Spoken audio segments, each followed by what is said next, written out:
સમાચારમાં આગળ વાત કરીએ તો સમાચાર રાજકોટથી મળી રહ્યા છે, જ્યાં બોગસ મતદાનને લઈ કાર્યકર્તાઓમાં માથાકૂટ જોવા મળી છે। સમાચાર રાજકોટથી મળ્યા છે, જ્યાં બોગસ મતદાનને લઈ કાર્યકરો વચ્ચે માથાકૂટ થયાના દ્રશ્યો સામે આવ્યા છે।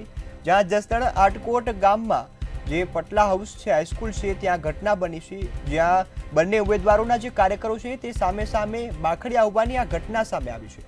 ત્યારે સામસામે બાખડ્યા બાદ બંને પક્ષના જે કાર્યકર્તાઓ છે તેમાં પ્રથમ બાદ થયાની હોવાની આ જે દ્રશ્યો સામે આવ્યા છે। આટકોટ પીઆઈ સાંકલિયાએ પણ આ ઘટના સ્થળે પહોંચી અને આ મામલાની જે તપાસ હાથ ધરી છે। ત્યારે બોગસ મતદાનને લઈ કાર્યકર્તાઓ વચ્ચે બબાલ થઈ છે। બોગસ મતદાનને લઈ કાર્યકર્તાઓ વચ્ચે માથાકૂટ થયાના દ્રશ્યો સામે આવ્યા છે, જ્યાં જસદણના આટકોટ ગામમાં પટલા હાઈસ્કૂલની આ ઘટના છે, જ્યાં હાઈસ્કૂલના જે બહાર છે બોગસ મતદાનને લઈ કાર્યકર્તાઓ બાખડ્યા છે અને આ ઘટના બની છે, જ્યાં બંને ઉમેદવારના કાર્યકર્તાઓ સામસામે આવી ગયા હતા અને એકબીજા સામે બાખડ્યા હોવાની આ ઘટના બની છે।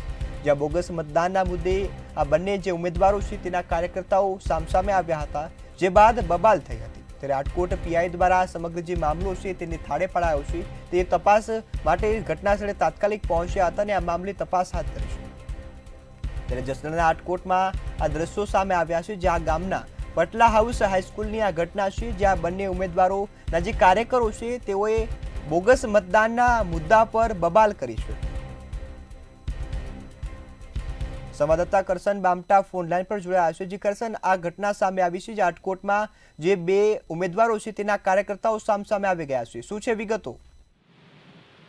ત્યારે વાત કરવામાં આવે તો જસદણ તાલુકાના આટકોટના જે આજે ગ્રામ પંચાયતની ચૂંટણી હોય ત્યારે બંને પક્ષના ઉમેદવારો વચ્ચે આજે માથાકૂટ થઈ હતી ને ઘટના સ્થળે આટકોટ પોલીસ પણ દોડી ગઈ હતી ને પોલીસ મથક ઉપર બોગસ મતદાન થતું હોવાની શંકા જતા બંને ઉમેદવારના કાર્યકરો સામસામે બાખડી પડ્યા હોવાના સમાચાર મળ્યા હતા અને ઘટના સ્થળે આટકોટના પીએસઆઈ સહિતનો કાફલો દોડી ગયો હતો અને મામલો આજે જે થાળે પડ્યો હતો। જી બિલકુલ, સંપૂર્ણ માહિતી બદલ આપનો આભાર। ત્યારે દ્રશ્યો રાજકોટના જસદણથી સામે આવ્યા છે, જ્યાં બોગસ મતદાનને લઈ કાર્યકર્તાઓ વચ્ચે માથાકૂટ થઈ છે। બંને ઉમેદવારોના જે કાર્યકર્તાઓ છે તે બોગસ મતદાનને લઈ માથાકૂટ કરી છે।